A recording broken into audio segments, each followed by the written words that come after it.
Maverick News. The world is watching.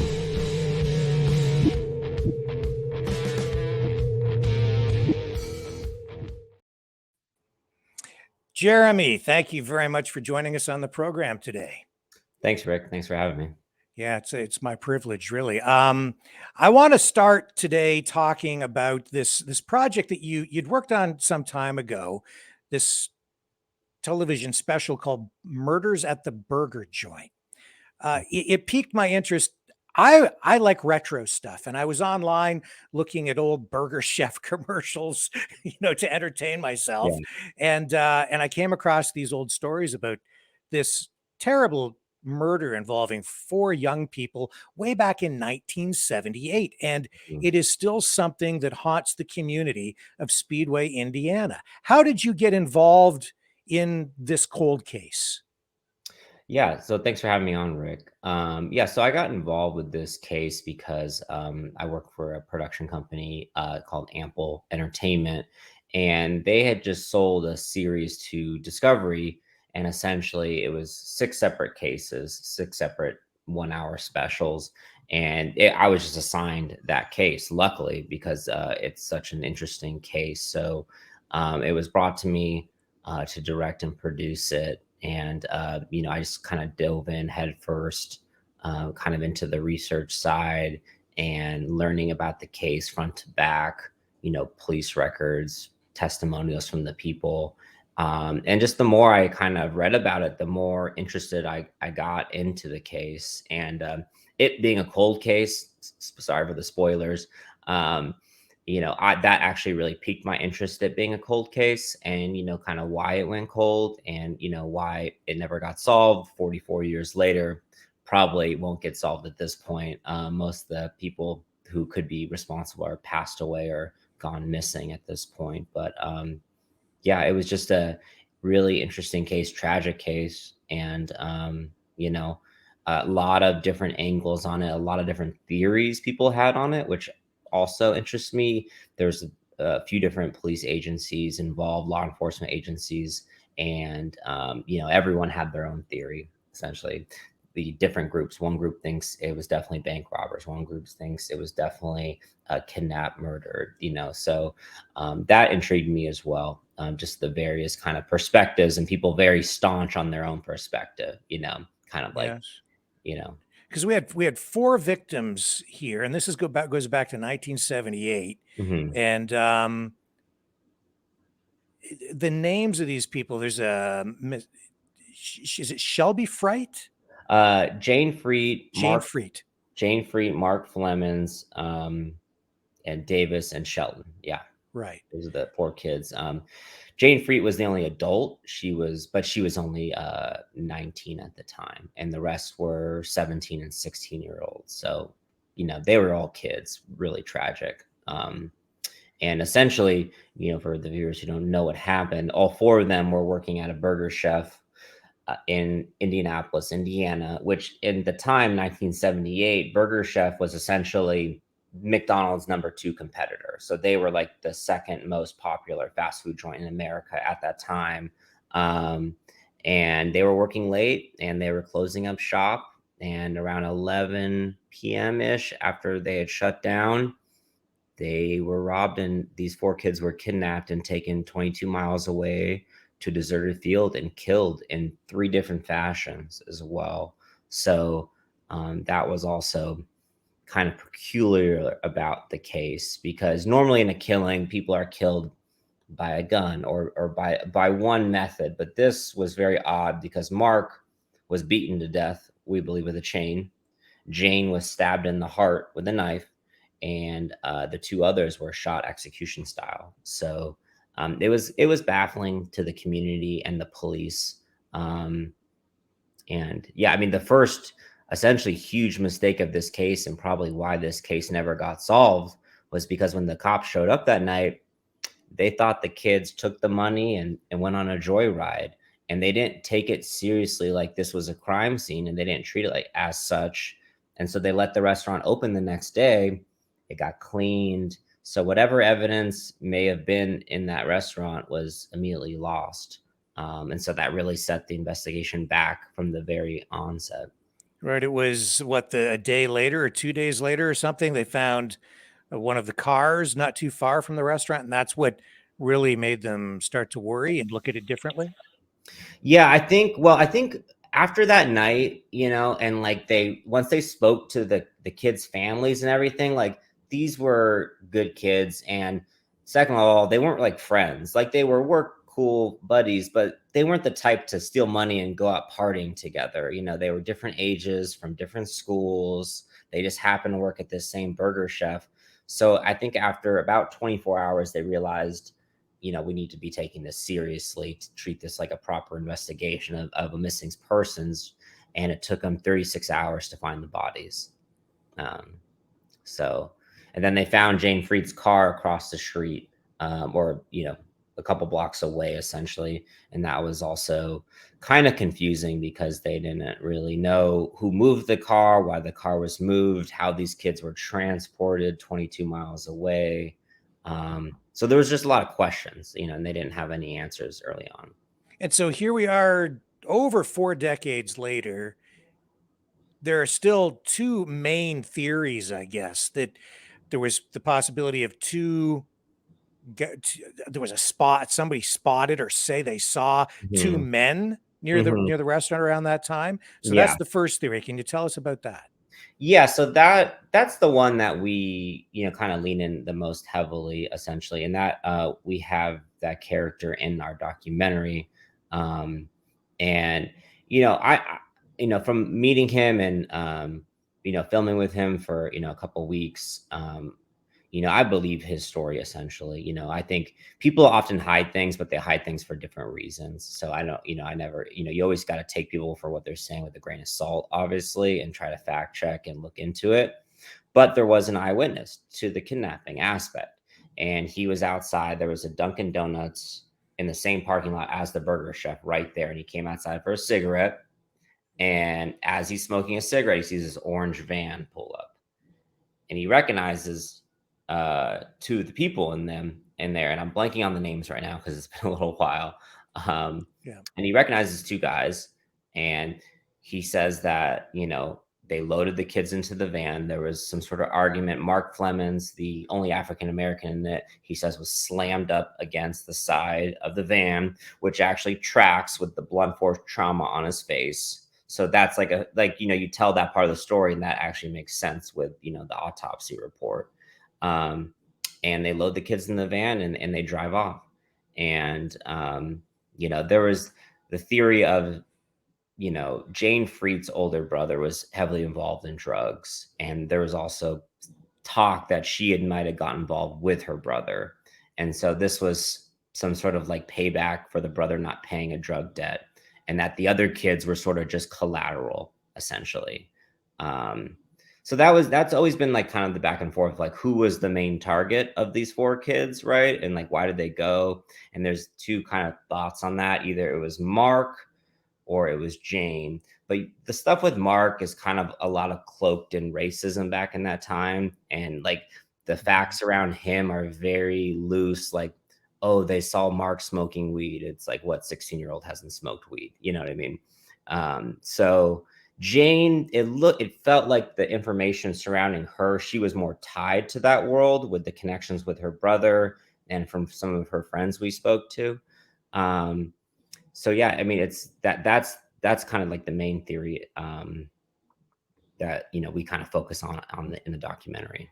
And there's a second theory involving a man who was in prison facing a very lengthy prison term who came forward, and I think was it 1984 with a confession? Tell us about Mhm. that. Yeah, so that other man, he confessed in prison and to the murders, I think he confessed to killing two of the kids, the ones that were shot with the gun, execution style. So that was Davis and Shelton. Um, And this guy's name was Donald Forrester. Donald Forster, exactly, Donald Forster, and he had a bad record. He was in jail serving a 99-year prison sentence for rape, and he had a pretty checkered past. And he also had claimed that these shotgun shells, or the shells from the bullets, he had shot, he flushed down his toilet. And so the cops, even though this was 10 years later, he lived on a septic tank, which means everything he flushed down his toilet went to the septic tank. And they were able to dig him out, but they were the wrong shell casings. And when you kind of dug deeper into his story, it really had a lot of holes in it. And what we kind of learned as well is that the police were kind of hoping he was the bad guy. You know what I mean? And it was kind of like, if I give you this information, I'll get a lesser prison sentence. And so it kind of hit, once you kind of dive deeper into that theory, it doesn't really hold up at all. The other theory that didn't even make the documentary was that there was these bank robberies happening at that time. And a lot of burger chefs actually were getting robbed in that area and in the surrounding areas. And so there was thought that this could have just been a bank robbery gone wrong. And there are facts around that can support that theory. But what's interesting, with a 43-minute documentary, there's only so many theories you can put in there, obviously. There is about 6 or 7 running theories through the police departments and the sheriff's office about, there was a car scene leaving the burger chef where a guy threw out a gun out of his car that was the same caliber as the gun that was used to kill Davis and Shelton. Now, sometimes the easiest answer is the one that's right in front of you, but that was looked at, debunked, but you never know for sure. And that's the whole point. Like, if you think you know the answer for sure, then you don't know this case, because there's so many different possibilities, and that's what makes it intriguing, I think. So as a filmmaker, a director, what did you take away from all of this? Was there value in the project? Oh, there was a lot of value in the project, I think. Anytime you could tell a story about, real people whose lives were ruined by, unnecessary violence, especially kids or, young adults, I think it has value, and people should hear those stories. And it's good to see all sides of a subject, you know what I mean? And to see the law enforcement side, and to see the family side, and to see the people from the town side, and to get that full perspective, and try to just put the information out there, and then let people decide what they think. But I think it has value, and I'm proud of the work that we were able to do. And I know at least the families appreciated it, because they want their story told. I think they still hold out hope that it will be solved. But 44 years is a long time. We've heard crazier stories, with technology and DNA and that stuff developing. But this one's going to be pretty difficult to crack, I think, at this point, because Right. at the end of the day, it could be an eyewitness account, but without hard evidence, you can't really get a conviction, just from an eyewitness account. You need something more than that.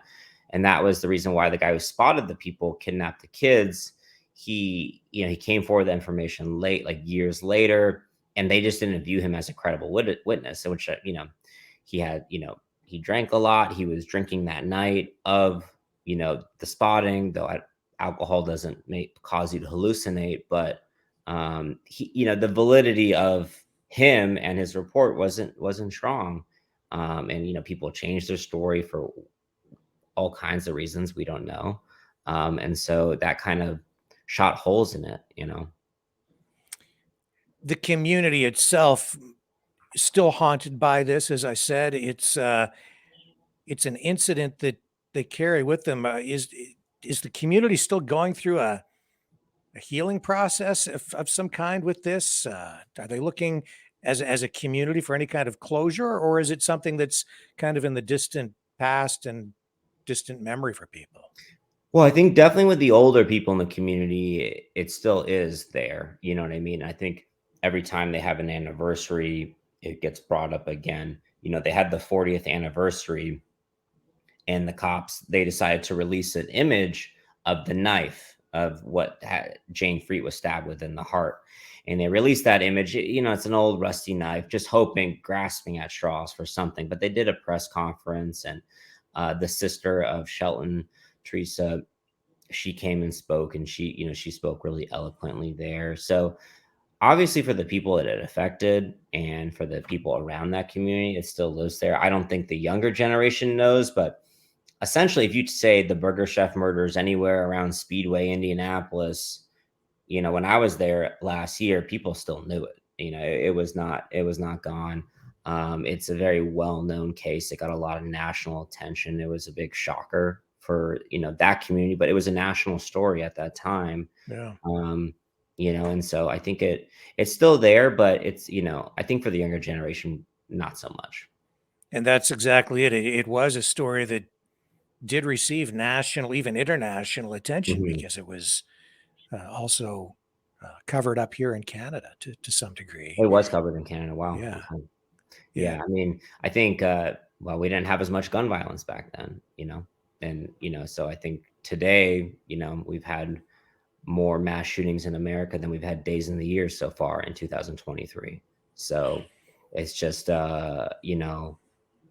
a different time. And back then it was a rarity for these kind of things to happen. And now not so much. So I think with the 24-hour news cycle, people kind of, things get lost quickly. Was there anything new, any new information that came to light while you were doing your work? Yeah, I mean, the podcasters we had in there, they were actively researching the case, and still trying to find different people. I think some of the new information we found through them was, these friends of Jane Freet who were able to corroborate that she actually was involved with this drug ring that her brother was involved with, and that, her brother and his connections with some of the suspects. So that was some interesting new information we were able to uncover. And well, a lot of it was new to me, so it was all new. But that was probably the biggest piece of kind of new information we were able to find out. So this is still can still be seen online, streamed through the investigation discovery websites. It Discovery Plus. So if you yeah. have the Discovery Plus app, you can watch it there. You could buy it on demand or I'm sure you could stream it if you have the ID channel app, the Investigation Discovery app. You can stream it there. And maybe, don't quote me, but since HBO and Discovery Channel and Warner Brothers are now one corporation, and now they're changing the name of HBO to Max, it might be on Max eventually. I'm not sure, but it's a possibility. It could be streamed there as well. Yeah, and I guess you're still working in this same vein, right? You're working on a new project that is also a true crime story. Tell us what you're working on now. Yeah, so I'm doing a series called Murder in the Heartland. It's for Investigation Discovery. This is the 6th season. This is the 3rd season I've been the co-executive producer of. And essentially it's a contained show. So every episode, it's a new murder in a new small town. And yeah, I've been traveling across the country, currently in Missouri right now doing an episode. And yeah, it's tragic, it's uplifting, each case has its own unique set of circumstances that make it interesting and hard as well to do. But every episode we always make sure that we have law enforcement involvement, we have family or friends involvement, and it's also really important for us to capture the town and the people of that community to like bring it to light and show that community, for what it is. So we hope it's a positive thing for the victims' families. They can, have it as something to shine a light on their loved one and keep them remembered, and also maybe just storytelling to help people not shoot each other. Hopefully. Right. And I guess it's an opportunity for you as well to tell these stories from a human perspective to Mhm. show people who the victims were as people so that they actually are remembered. Yeah, and that's super key is showing these victims, like you said, as real people with faults and good things. And like, things aren't black and white. People aren't black and white. No one's good or bad. Everyone's a shade of gray. I mean, we all have things, right? Mhm. And that's the same thing with law enforcement. When we work with law enforcement, we just don't want to show them in a badge and the tough guy driving around with the gun. We show them at home and playing with their kids and doing things that they normally do and show them as human beings. And it's important for us to get people in those natural environments and showcase them as real people and give a 360 to a person, not just show them from one angle of just, you're just the cop, you're just the victim. You know what I mean? Show them from all perspectives. And then that gives the audience a real viewpoint of who these people are and who these, these towns are as well. There must be certain challenges that come with doing this kind of work because you're not coming in as the investigation is happening. You're coming in after the fact, sometimes years after, Mhm. digging into these cold cases. So, what do you do to work against the challenges of coming up with, say, footage and Mhm. images, pictures? So hard, and all those cases are closed cases. So every case we do, the murder has been caught and put away. The murders at the burger joint, that was a standalone 1 hour special. So, but there are challenges. Like the case I'm doing right now is from 2005. You know, and so simple challenges, people's memories are faded. That's always a challenge.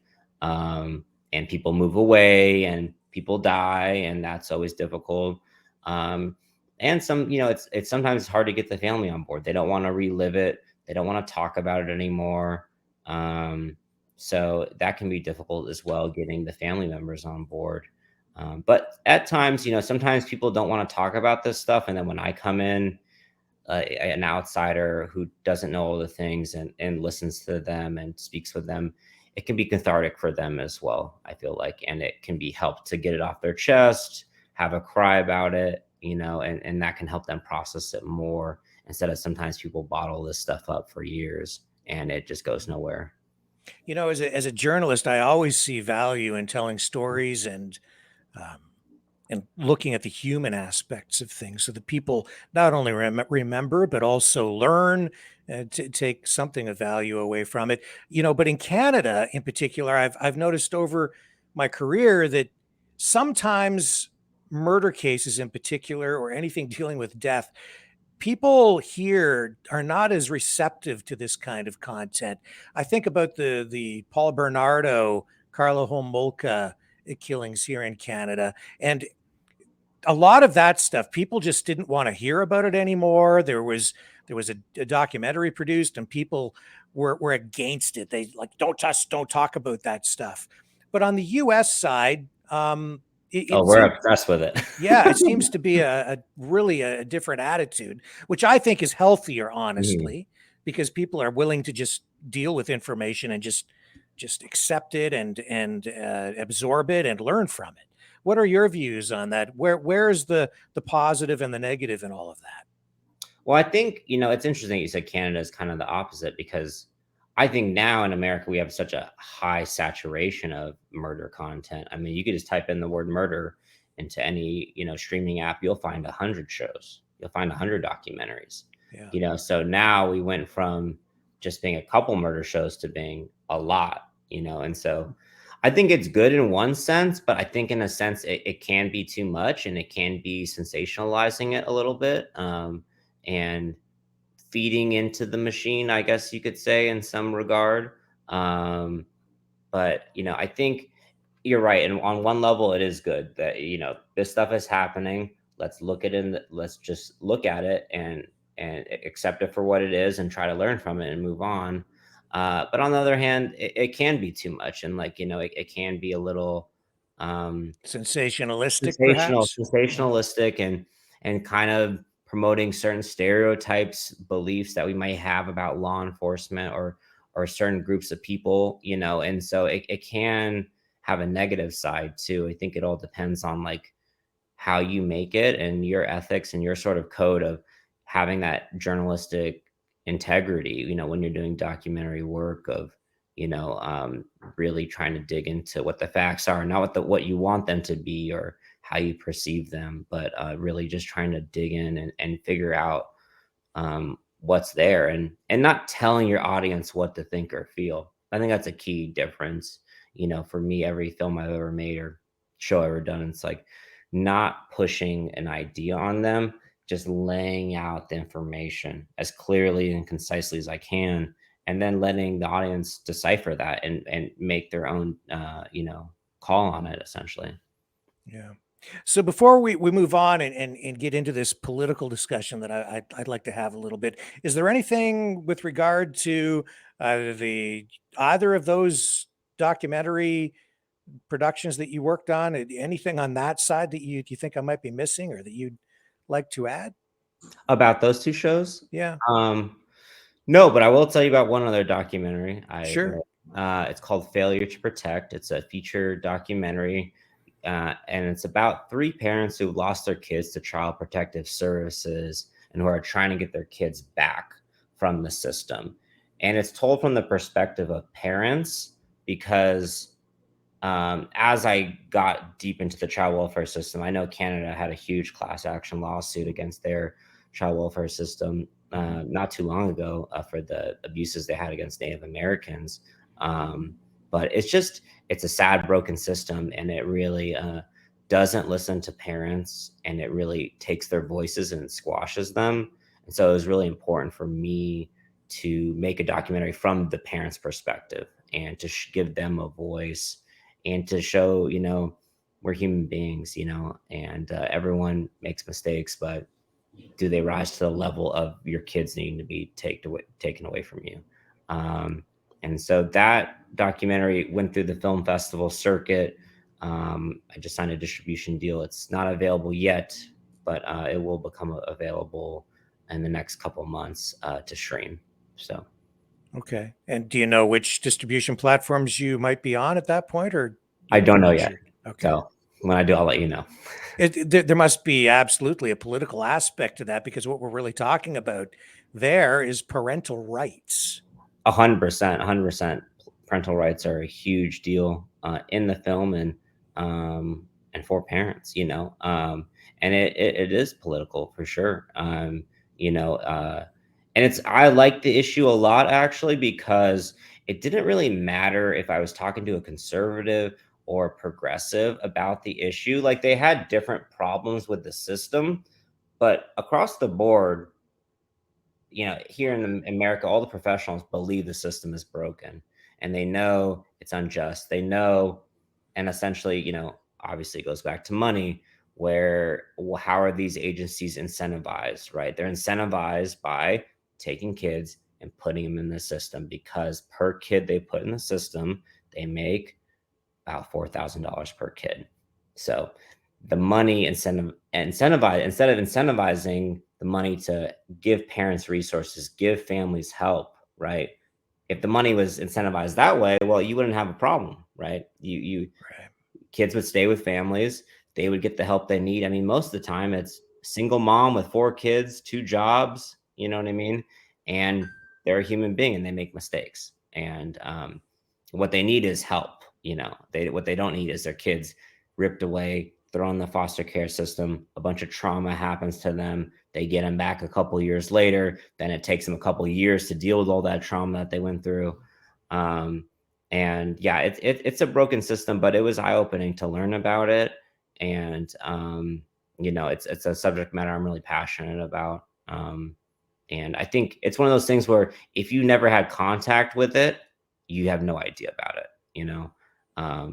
It's kind of like now in America, most people know the prison industrial complex is a broken system. I think it's kind of common knowledge now. Maybe 15 years ago, it wasn't. But most people know that now. And I would like that to be the same about the child welfare system, so we can get some real federal legislation in there to change it and get the incentives changed, remove hearsay from the courtroom. Yeah. There's a lot of issues there. Yeah, just follow the money and you'll see where the incentives are and why the Yeah. system works the way that it does. Yeah, no. I mean, that's an easy trick for most systems. Follow the money and you'll learn a lot. Yeah. And as we speak about politics, you worked on another documentary some time ago called Bernie Blackout. That also piqued my interest because, of course, we talk about politics on this program a lot. First of all, tell our audience what that documentary was about. Bernie Sanders, obviously, but more than that. Yeah, so a colleague of mine, Pat McGee, who directed it and produced the feature doc, he just started following Bernie Sanders around in the 2020 campaign, following him around, filming him and his colleagues. And he was able to package that and sell that feature doc idea to Vice TV. And we made a feature documentary on it.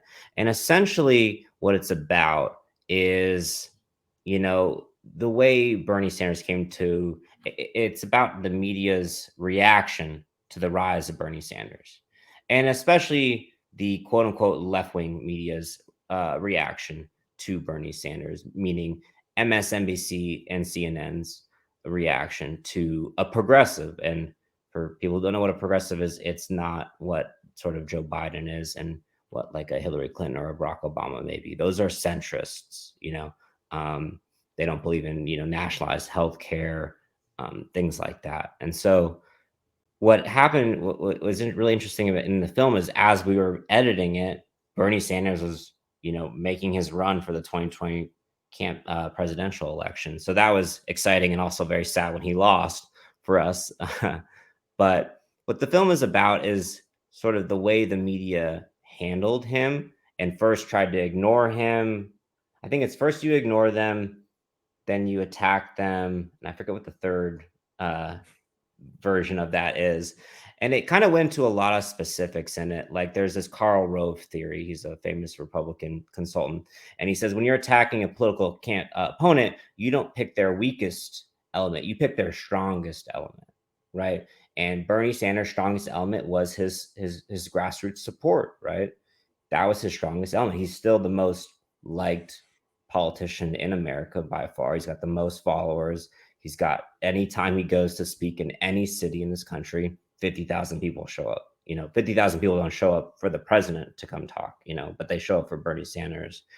And so what they did was they attacked that element, which was his supporters, and they turned them into they twisted it into like this negative support thing where the whole thing was his supporters were these horrible people.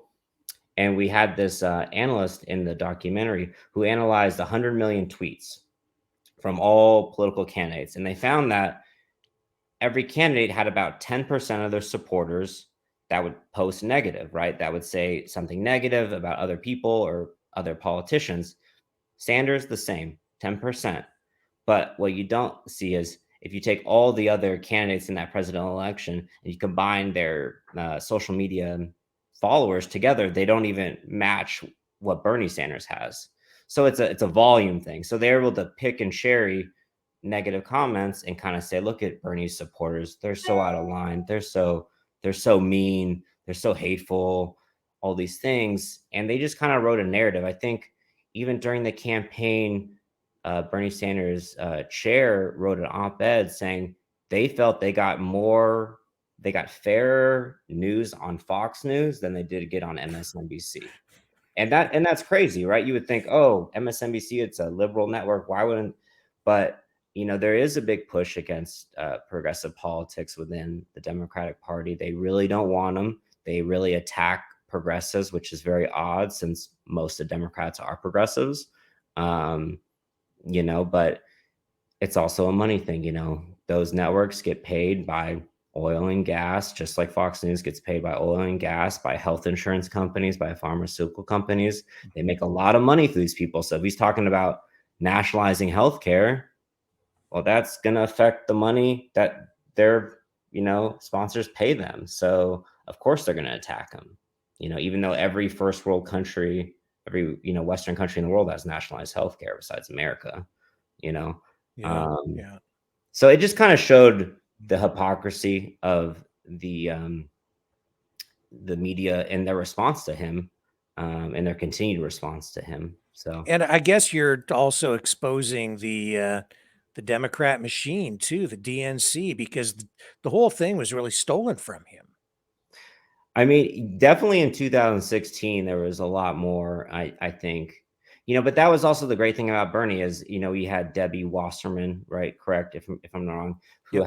how, they had the super delegates and those were just going to Hillary automatically. Like essentially no people were even voting for her. Those were just automatic handovers. And so he fought and he got those rules changed. You know what I mean? Um, and what happened in 2020 was, I think the establishment decided they realized that Bernie Sanders is incredibly popular, and it's going to be if you have 5 candidates, right, and one of them being Bernie, the 4 are going to eat each other's votes away. Bernie's strong. It doesn't matter. Like he's got a base, he's got a following. He's got grassroots Right. people that really Right. passionate, right? And so what they did at the end when it looked like he was going to win. I mean, from the reporting, it says Obama called Buttigieg, Amy Klobuchar, Beto O'Rourke, and they coalesced. They dropped out same day. It was right around my birthday, very sad day.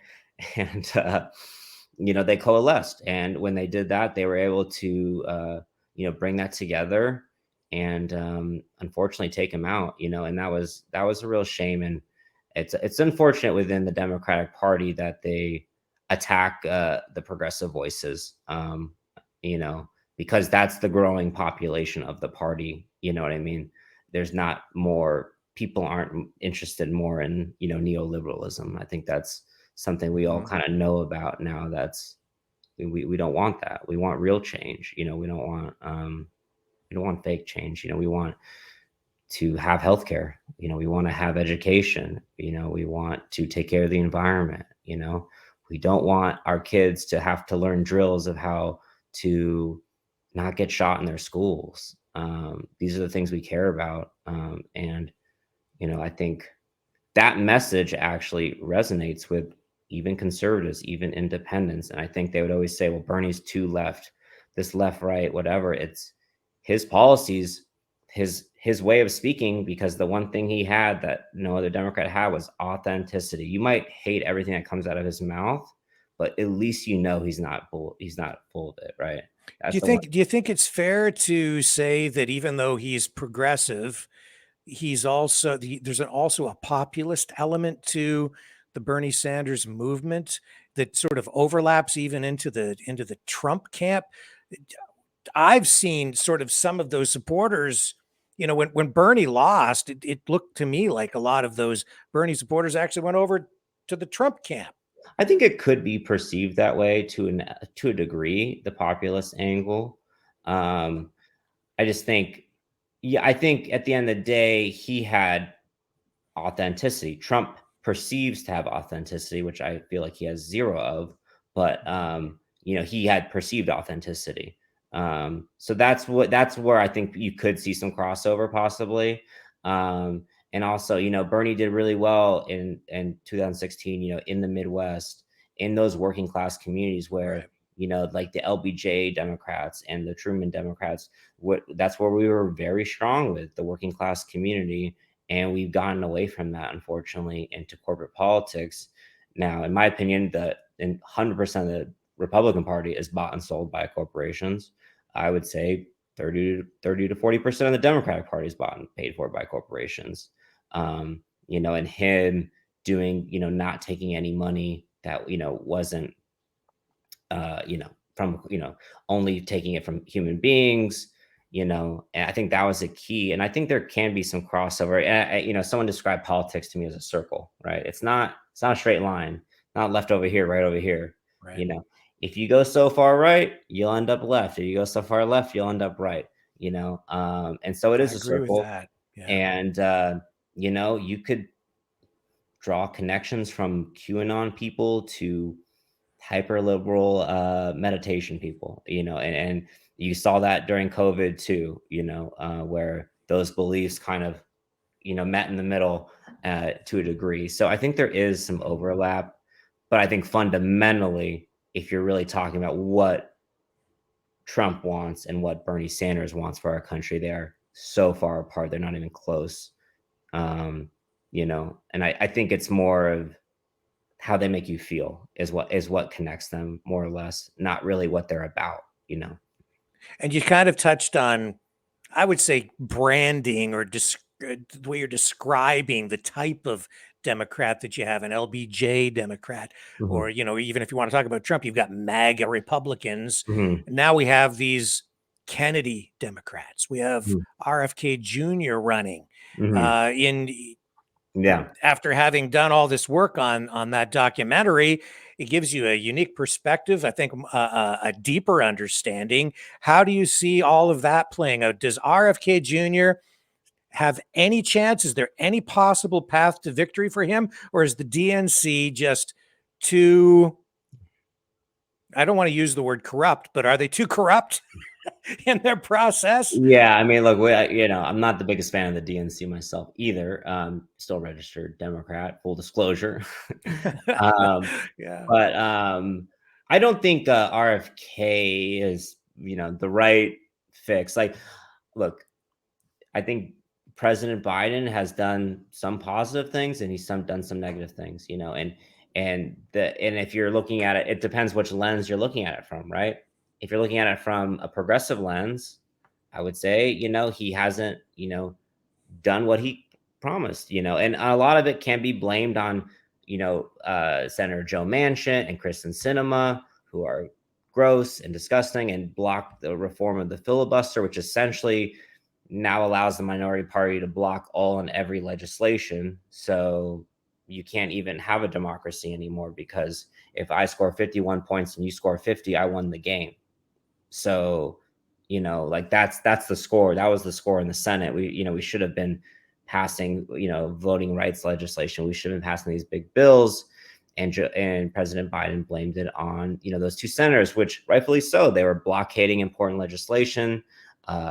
Joe Manchin has a coal company in West Virginia, so of course he's going to block every single piece of environmental legislation he can get his hands on.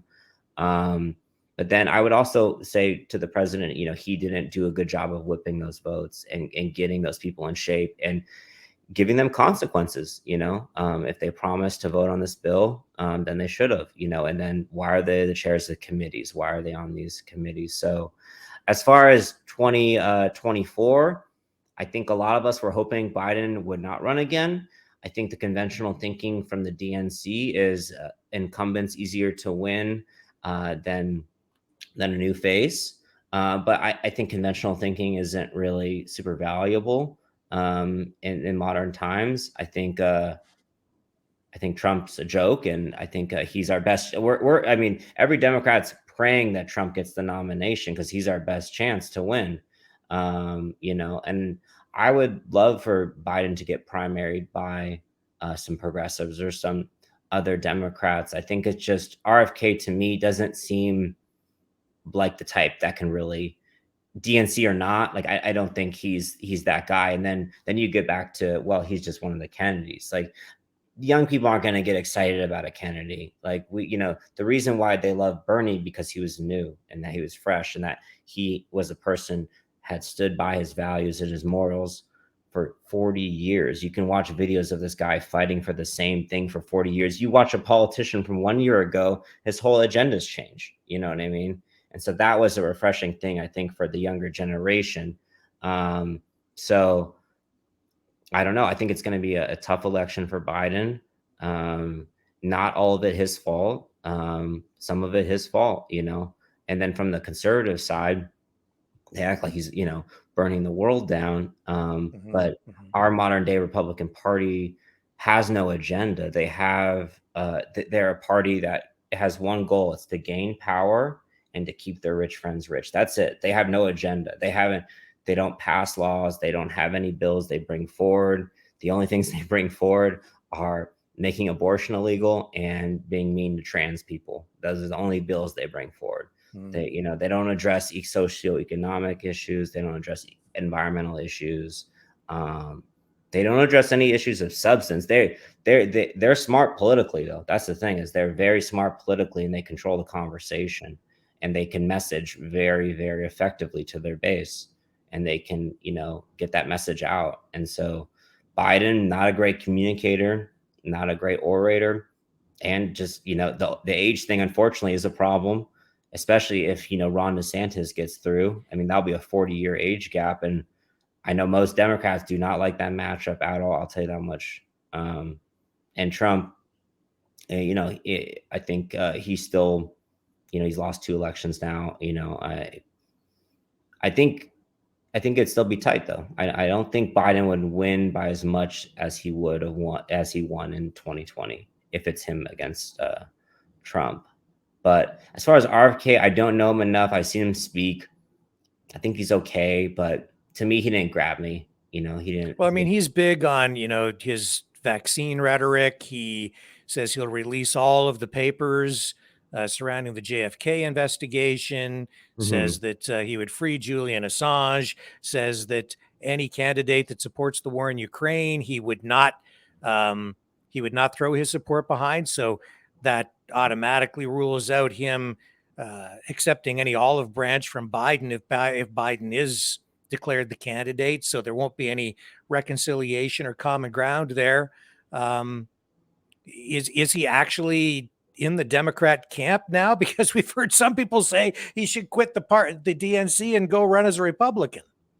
Really? I didn't even hear that. I mean, the only 2 people I've heard of is him and Marianne Williamson running as far as challengers. But to me, they're not, they're not strong challengers. They're just not. And Bernie's fighting the age thing too, and he won't run against Biden because he's too locked into the party. He doesn't want to ruffle feathers. So you would need someone, maybe like a governor or somebody like that with some credibility to possibly come in. But I would love a strong primary, against Biden. I think he should get primaried. I think it'd be good for the party to primary him and not just let him walk right in for round 2. But we just need to find that candidate. I don't know who that person is yet. There's a lot of people I really like, but I'm just not sure anyone's got the guts to do it because they're worried about the backlash. So I think if you were a governor, you'd be on a better playing field to do it instead of being in Congress, where I think the backlash would be more severe to actually primary him. But yeah, I mean, it's a scary election. What scares me the most, though, is this extreme polarization that I'm seeing on the political landscape. And there's so much emotion. We see Biden saying that the greatest threat to democracy and the country is white supremacists. Over here, you have you touched on people being mean to transgenders. So you've got this other sort of extreme perspective and point of view. It seems like the 2 sides can no longer talk to each other. They speak entirely different languages. Does that worry you? Because to me, that seems like an existential threat to the country. Yeah, no, that's totally a huge concern of the polarization. Obviously, social media has been a huge issue with that, and data privacy. And that's a huge issue. If you type in Barack Obama into your Google search and I type in Barack Obama into my Google search, well, guess what? We're going to get very different results. And that's not the way information needs to be disseminated. Right. When you're trying to get information on something, it shouldn't be tailored to what you already want to believe or how you already think. You just need to get the information, and you might not like it, and that's okay. But I think the issue is like face-to-face contact or having real conversations, because when I do this show, Murder in the Heartland, I'm going into small town middle America all the time. I'm hanging out in police stations. I'm hanging out with people that are very different from me politically, but guess what? I have to make common ground with them. Guess what? I eat lunch with them. I break bread with them. I meet their families, and we find ways to connect. You know what I mean? And that's the most important thing, I think, for Americans. The only way you can break this cycle, it's not going to be on the phone. It's not going to be over the computer. It's going to be human to human interaction. Start to get to know people that are different from you and stop shying away from it. You know what I mean? If they're, different political parties, sit down, have a conversation. I've talked to many Republicans about guns, all kinds of hot button issues, but I love doing that because when you're face to face with people and you speak clearly and without, hate, like kind of just like saying your view, but, in a calm manner, you can kind of get somewhere. And actually most of the time when I have these discussions with people, we usually get to like a reasonable middle ground place at some point. We don't have to totally agree with each other, but we kind of get somewhere. And so I think if people can get out of their bubbles a bit more, I think that will help the polarization. But as you know, the media loves the polarization. Politics is like a football game in America. Red team versus the blue team. Who's going to win? Even the way the graphics and the marketing go, it's like it's a sports event, and that's how they treat it. And it's so far from that. These are people's lives, and we need to come together to make our country a better place, or it's just going to keep on the same cycle we're on, which is not a positive one. Oh, absolutely. I totally agree with you. You're speaking my language, even though we may not agree on everything. Yeah. No, Yeah. exactly. No, I think that's the key. And it's funny. It's like, I live in California in Los Angeles, and I didn't know this, but there was when I started the show, More in the Heartland, I didn't realize how many people disliked you if you were just from the state of California. In America, they don't like you because you're from California. And I just thought it was, and that's totally a product of, right-wing media, right? That's Fox News every single day hammering. And I'd ask people like, well, have you spoken to anyone? Am I the first Californian you've met face to face in like years? And they're like, yeah. So it's not, people are getting these views and these viewpoints from, outlets and devices and media that want you to feel a certain way, want you to think a certain way. And so the more you can just break away from the dumb phone and the dumb computer and just go out and talk to somebody and have a conversation, that's how we're going to break the cycle. But we're not going to break it over a screen. It's just not going to happen. Yeah. I noticed this is way off Mhm. this topic, but Sure. I noticed that you also worked on a series called Autobiography. I think you were an editor on that. Yeah, that was a Motor Trend show that was about cool old cars and Yeah. stories of old cars. I think one had to do with a murder, and one just old cool automotive stories. That was kind of fun. And obviously, cool cars are cool cars. So who doesn't want to, look at a cool car? Yeah, it looks like you had some movie cars in there. I think there was the James Bond Lotus Esprit, the one that Yeah. went underwater and all of that stuff. So you kind of touched on all the iconic Yeah. cars. We did one on Mulholland Drive, I believe. It was because they used to use it back in the 20s. People would just race on it. It was just like a dummy racetrack, and people would race on it. And there's so many cars that have fallen off the side that if you go on hikes down there, there'll be cars that have weeds in it and have been there for 50 years just because they had so many crashes back in the day. They couldn't even pull out half the amount of cars that flew off there. And the name of the show, Autobiography, Mhm. is important because the idea here was that every car has its own story. So Mhm. if these cars could talk, they would tell you one heck of a story. But Yeah. that's really what you've done, is you've given these cars a voice in that show. Yeah, totally. I think that's you said it perfectly. If these cars could talk, yeah, exactly, they would have a lot to say. But no, I think that's cool. I think learning about history through a different lens is always interesting. Whether it be an automotive thing or art or politics or whatever. Like you could learn a part of history through a lot of different ways, and I think that's the great thing about filmmaking. That's why I love my work, is that each project is a new challenge. It's a new a way to learn something new, and to kind of expand your mind, your horizons. So that's why I'm blessed to do what I do, and hopefully to continue to keep doing it. Well, we've touched on a lot of different subject matter here. It just shows the broad expanse of your experience and the projects you've worked on. And I'm so grateful for you joining us on the program today. Thank you, It's Rick. an Appreciate absolute it. privilege. Yeah. Yeah, Is, pleasure. Is there anything else you'd like to add before we sign off today?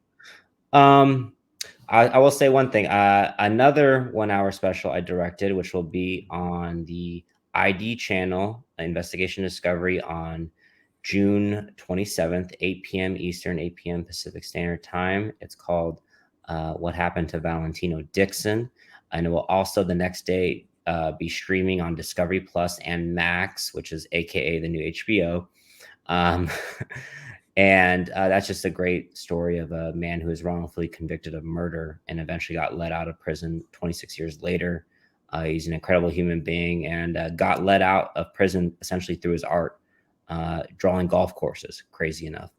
So I'm really proud of that work, that project, and I recommend you guys checking it out. So June 27th and 28th, it'll be available. Excellent. And do you have a website or social media? Where can people find you if they want to? I have an out-of-date website, so find me on social media. It's sorted_cilantro24, SORTED cilantro 24, and that's because the name of my production company is Sorted Pictures. My favorite herb is cilantro, and my lucky number is 24. Excellent. Jeremy, thank you so much for joining us on the program. Thanks, Rick. All right.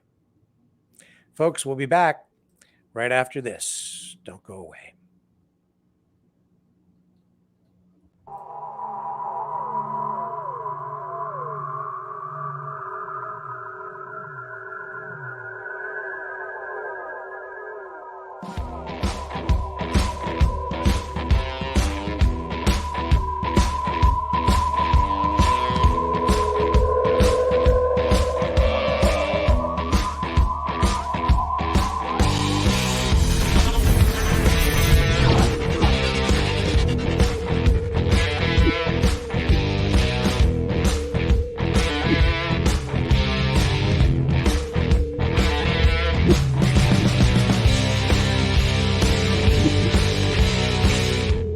Maverick News. The world is watching.